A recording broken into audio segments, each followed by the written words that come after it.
बसाउनु हुँदैन भन्दै यिनीहरूले कित्ली बसाएको अरे कि अब पछाडि पनि पाल्नु हुँदैन अरे मुख पनि आगो बाल्नु पनि गाह्रो यिनीहरूलाई आम्मामा आज चाहिँ हाम्रोमा यहाँनिर मोमो खाने बाटी छ अनि भुराहरूलाई यहाँनिर कसले काम गरेर जाँदो रहेछ यसले त मस्कले के अरे काट्नु नि के गाह्रो गाह्रो पो रहेछ यिनीहरूलाई त यहाँ सबैजनाले आफ्नो यहाँनिर काम गरिरहेको छन् यहाँ चाहिँ कस्तो गरेछ यिनीहरू चाहिँ खेल्दै मोबाइल मात्रै हेर्दै बसिरहेको छ यिनीहरू चाहिँ जतिखेर हाम्रो बाटे आज के अरे क्रिसमस डेको अवसर पनि परेछ बिदा भएकोले गर्दाखेरि आज चाहिँ यिनीहरूलाई चाहिँ मोमो बनाउनुलाई सिकाउँदैछु म आज सिकाउने एउटा प्र्याक्टिकल क्लास पनि हो सबैजना मिलेर खाने बसेर कसरी भनेर आफै पकाएर खाँदाखेरि कस्तो हुन्छ भने यहाँनिर हाम्रो यो प्याजहरू केलाउँदैछन् यस्तो छ है त कोही केलाउने कोही काट्ने कोही बस्ने सबैको यस्तै छ यहाँनिर यो चाहिँ खानेकुरा चाहिँ हामी सबैले सेयरिङमा ल्याएको हो कसैले गोलबेडा कसैले यहाँनिर यस्तो प्याजहरू ल्याएको छ सानो खालको लोकल प्याज छ अनि कसैले इस्कुस ल्याएको छन् अनि त्यस पछाडि कसैले खोर्सानी ल्याएको छन् यहाँनिर सबैजनाको सेयरिङमा छ यहाँ हाम्रो यो चाहिँ यो खानेकुराहरू चाहिँ अहिले एकदमै रमाइलो भइरहेको छ भर्खर हाम्रो बिपी चाहिँ भर्खरै आइपुगेको छिन् अनि ब्लड प्रेसर बिपी र विषम चाहिँ भर्खर आएको छन् कहाँ मोमो खानु चाहिँ सजिलो छ त हौ अनि मोमो खानु साह्रो पर्छ नि मोमो हेर यता फेरि प्याज काटेमा त्यस्तै छ धमाधम आगो बाल्ने चाहिँ यहाँनिर चित्रा लक्ष्मी अनि खुसी र चञ्चला छन् यिनीहरूले आगो कतिको बाल्दा रहेनछन् हेरौँ घरमा आगो बालेको छन् कि छैनन् यहाँ त आगो बाल्नु नि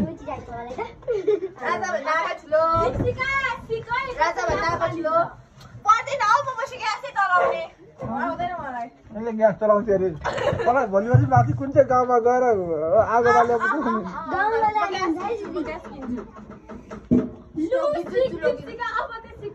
पानी हाल्दै र पिठो मुस्नेहरू चाहिँ यहाँनिर छन् कस्तो बनाएँ म यहाँ चेक गर्छु एकैछिनमा सुई के सकिन्छ त अनि म यो पो खाँदिरहेछु डरै मजाले त खै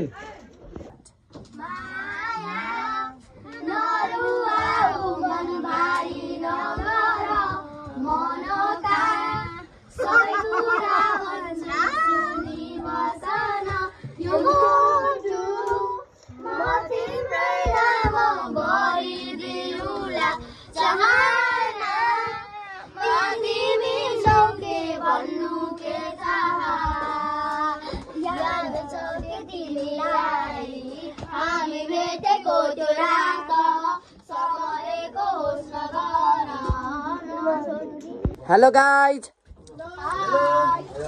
ल कस्तो हुँदैछ त आजको मोमो चाहिँ मोमो कस्तो छ मिठो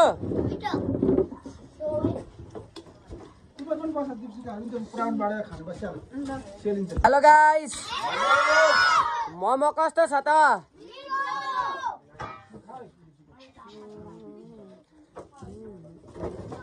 गुड मर्निङ क्लास आज चाहिँ हाम्रो यहाँनिर स्कुलको पनि बिदा छ अनि हाम्रो ट्युसन सेन्टरमा पनि हामीले यो पढाइहरूलाई बन्द गरेर आज चाहिँ स्पेसली हामी यहाँनिर घरमा मोमो बनाएर खाने भनेर गरिन्छ आज चाहिँ स्पेसल डे के परेको छ आज क्रिसमस परेको छ अनि त्यस पछाडि अब मेरो दिदीले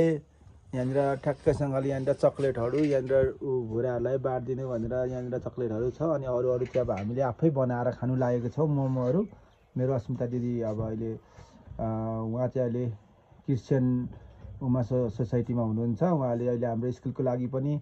ठुलो सहयोग गर्नुभएको छ अम्बरपुर माविको लागि पनि 3 लाख सहयोग गर्नुभएको छ तिमीहरूलाई थाहा छ कि थाहा छैन त्यो हामीले जग्गा किन्नमा खरिद गरिसकेको छौँ अनि उहाँले तिमीहरू सबैजनालाई मैले यहाँनिर खर्च पठाइदिनु भएको थियो अनि सेलिब्रेसन गर्नुको लागि भनेर चक्लेटहरू यो प्राउनहरू लिएको छु अब पछिल्लो समय पनि तिमीहरूको पर्फर्मेन्स हेरेर राम्रो लाग्यो भने मेरो दिदीले अवश्य पनि सहयोग गर्नुहुन्छ जस्तो लागेको छ मैले सबैजनालाई अनि के भन्न चाहन्छु भने सबैजनाले एकै स्वरमा भनेर हामीले के अरे मेरी क्रिसमस भनेर सबैले विश गर्ने है त ल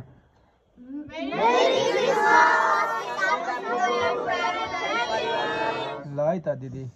मेरी क्रिसमस तपाईँलाई अनि तपाईँको सम्पूर्ण परिवारलाई अनि सबै क्रिस्चियन नीति मनाउनेहरू सबैजनालाई मेरी क्रिसमस भन्न चाहन्छु। आज चाहिँ अब हामीले एकदमै यहाँनिर मोमो बनाएर रमाइलो भइरहेछ नि होइन। अहिलेको सुरुको चरणमा चाहिँ हामीले चिउरा र चाउचाउ खाँदैछौँ अनि किनभने भोक लाग्छ अनि पाकिन्जेलसम्ममा त्यस पछाडि हामी मोमो खानेछौँ, रमाइलो नाचगान गर्नेछौँ।